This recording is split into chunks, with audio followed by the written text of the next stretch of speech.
Lord Sri Krishna in the Bhagavad Gita repeatedly tells us that in order to achieve moksha, in order to achieve the final destination of life, which is to realize God, we must be able to control our senses.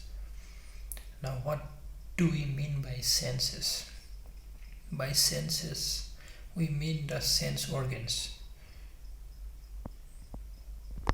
The human body consists of 5 senses: the senses of sight, smell, taste, touch, and hearing.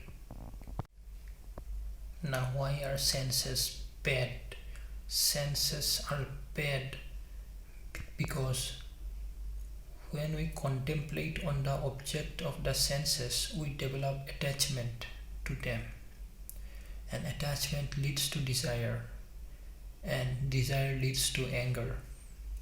What this means is that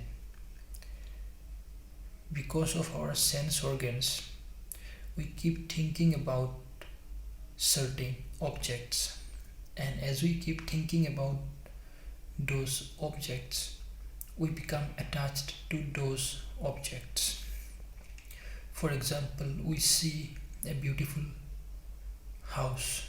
We want to buy that house. We want to stay in that house. We see a beautiful person. We want that person in our life. We see a beautiful car. We want that car in our life. Because our senses saw that object, and because we thought about that object, we dwelled about the object repeatedly inside our mind. Now we want that object in our life. When our senses see something, hear something, experience something, we keep on thinking about that thing inside our minds continuously.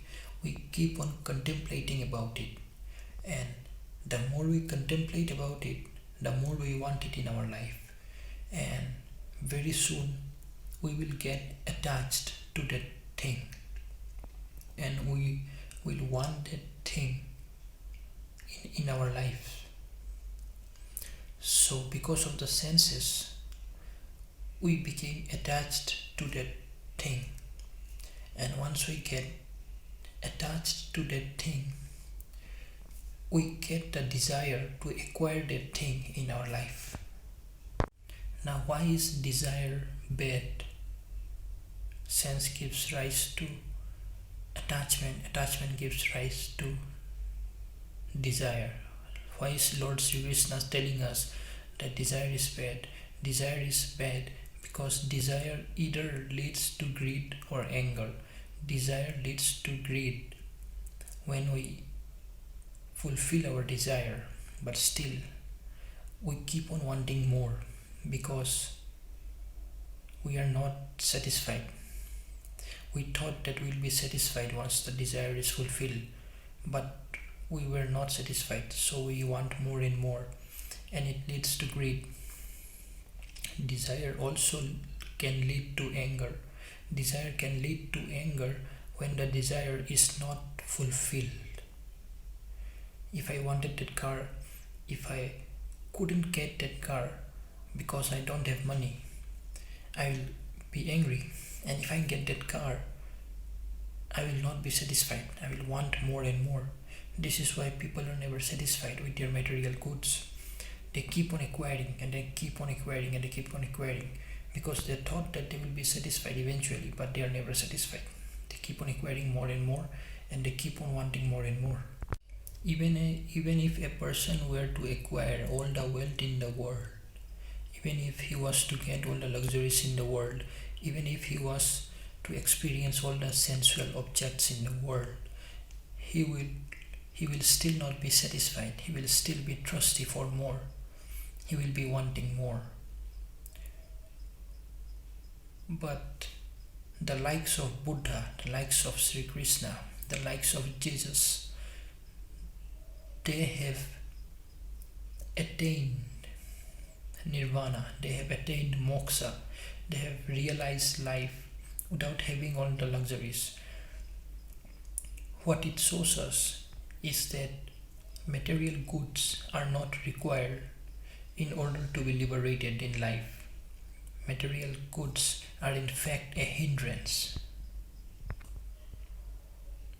So, why are people nowadays so much attached to material goods? Why do they want to acquire more and more material goods? And this is because we live in a society that values material goods above everything else.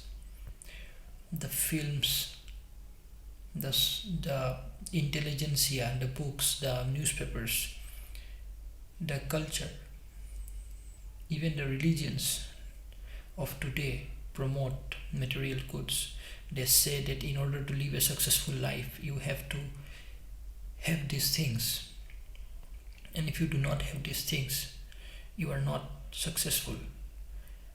And the culture promotes the idea that material goods is the highest form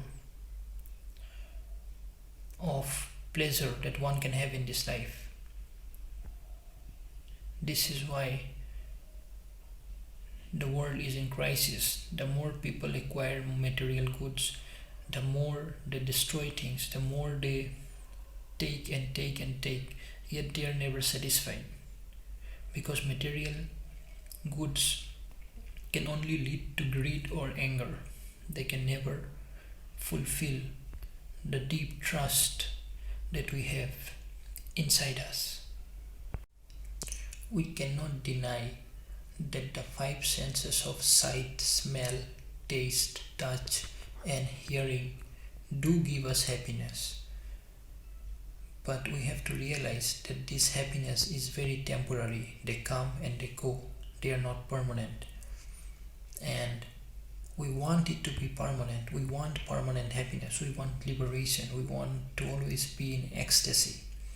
But we want to acquire that state of ecstasy, that state of godhood, that state of nirvana, that state of moksha through our sense organs. That is never going to happen, because the sense organs cannot give us nirvana, they cannot give us moksha. Anything that we experience due to the sense organs will come and will go, just like the seasons. We must not fight our sense organs, but we must realize that anything that we experience or perceive through these sense organs is temporary, and that it is not permanent. So we must not place too much importance in the sense organs. The pleasure that we think we experience from the sense organs is actually not pleasure. It is a vast source of misery. This is because the sense organs can only give us pleasure in this material world, and we will never be satisfied in this material world with the material things. For example, a millionaire will become discontented when he compares himself with a billionaire. So even though he is a millionaire, he has worked so hard, not happy, he is still comparing himself with somebody else. He is still not liberated. He is still in this world, and he is still seeking peace. So the pleasures that we enjoy in this world, the material pleasures, are temporary and they will not last. This is why people do drugs and they cannot stop. When they do the drugs for the first time, they get a sense of enjoyment. So they do it again because they think that they will get the enjoyment once again, but they don't. So they do more of the same drug, and eventually they get addicted. The druggie is seeking pleasure from a thing that cannot give him pleasure. He is only deluding himself into believing that he is experiencing pleasure. The more he does the same drug, the less and less pleasure he will keep on getting. And eventually he will get addicted to drugs, and he will destroy his life, and he will even go and take other drugs. So his attempt to seek pleasure in this world has almost destroyed his life. Now I understand that it was a very weird example, but we are all druggies. We are all druggies in different ways. The druggie tries on different drugs. He does, pot, he does cocaine, he tries on different drugs. And we watch TV serials, we watch movies, we watch cartoons, we waste our time playing games, we waste our time on entertainment, we waste our time eating food that we don't need to eat. These are all forms of drug addiction. Even though we are not attracted and we are not using the physical drug, it doesn't mean that we are not addicts. We are all addicts in different ways, because we are seeking pleasure in this material world through material things, through our sense organs. But once we realize the pleasure of God, once we realize that God is the highest, and once we realize that moksha or nirvana is attainable in this lifetime, and once we attain moksha or nirvana, the pleasure that we will get is not temporary, it is permanent. We will never seek to attain pleasure from the material goods once again. It is our illusion that makes us think that material goods can give us what we are truly looking for. We are truly looking for liberation. We want to be free. We want to be free from the pain of existence. We want to become one with the gods so that we experience permanent happiness. Trying to stop the cravings of the sense organs by supplying them with the desired objects is like trying to douse a fire by pouring petrol on it. The fire may be doused for a temporary period of time, but it will flare up with even more intensity. The fire will come back stronger, and so will the desire. When one is fulfilled, another desire will come. Desires will keep on coming. The only thing we can do is that we can understand that desires are illusions, desires are maya, and we should discard these desires, because these desires cannot give us true happiness. They cannot give us true lasting happiness. We must become like the turtle. Whenever the turtle encounters any form of danger, it goes inside its cell. Whenever we encounter any desire, we must go inside our cell and avoid the desire. We must not attempt to fulfill the desire. We must immediately understand that desire is an illusion, and we must discard the desire. Just like the turtle avoids the danger by going inside its cell. Sri Krishna tells us that we must acknowledge what the sense organ is trying to relay us, what the sense organ is trying to tell us. We must acknowledge that, but we must not get attached to the object of the sense organs. We must also not get averse by the object of the sense organs. Whenever the sense organs like something, we experience pleasure and we want more of it. Whenever the sense organs dislike something, we are averse by it. We hate that thing whenever the sense organ doesn't like something. The mind keeps on thinking about the feelings of pleasure and the feelings of pain that is experienced by the sense organs when we interact with various objects in the world. Both the thoughts of pleasure and the thoughts of pain create attachment. Both pleasure and both aversion are attachment. So we must not become averse by something. We must also not become too attracted to something. We must not become too attracted to pleasure.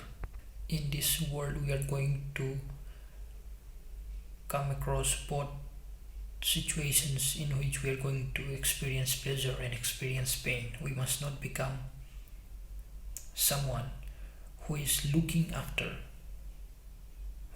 to go after the things that give us pleasure. We must also not become someone who is running away from things that is going to give us pain.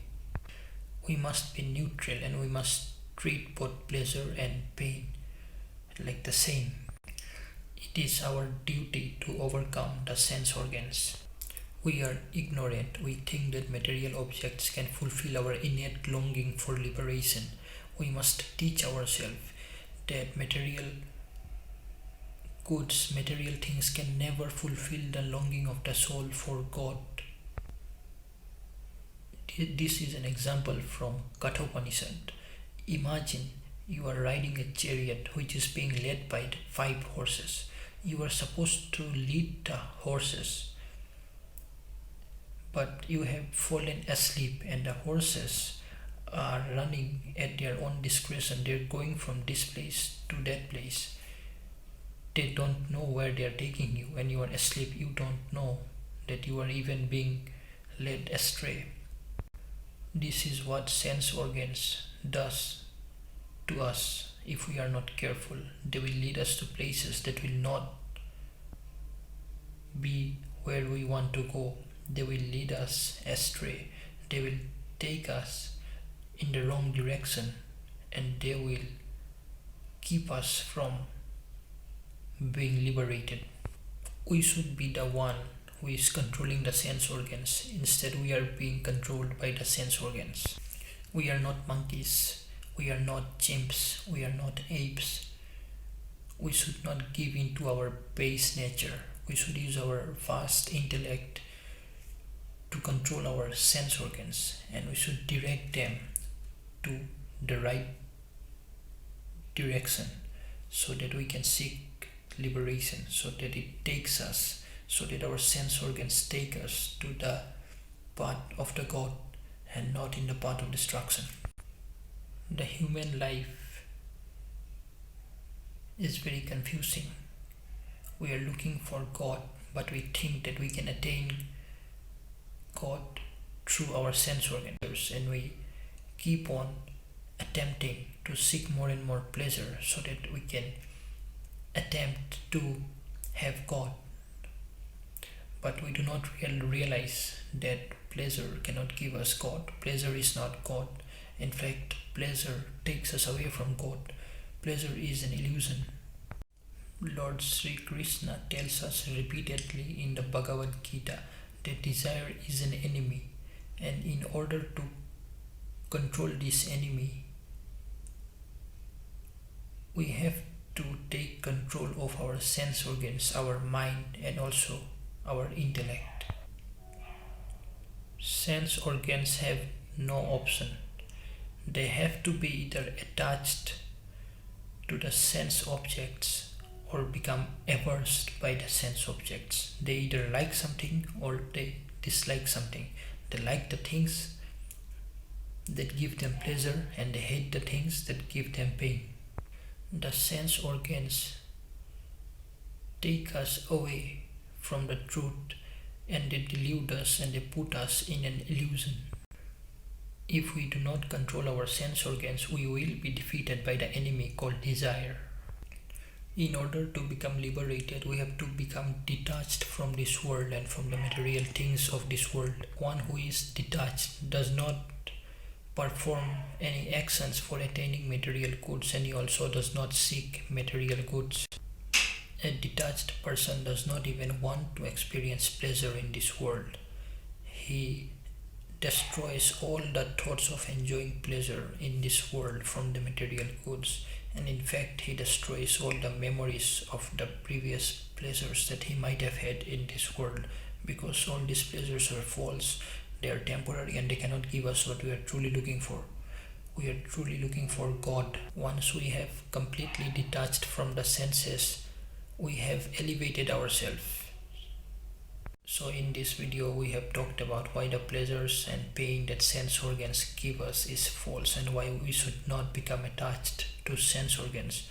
We must remain detached, and we must seek pleasure in God, not in sense organs, because the pleasures that we will get from sense organs is temporary, and it will distract us from the true purpose of life. The true purpose of life is to attain moksha, is to become one with God, is to attain Brahm.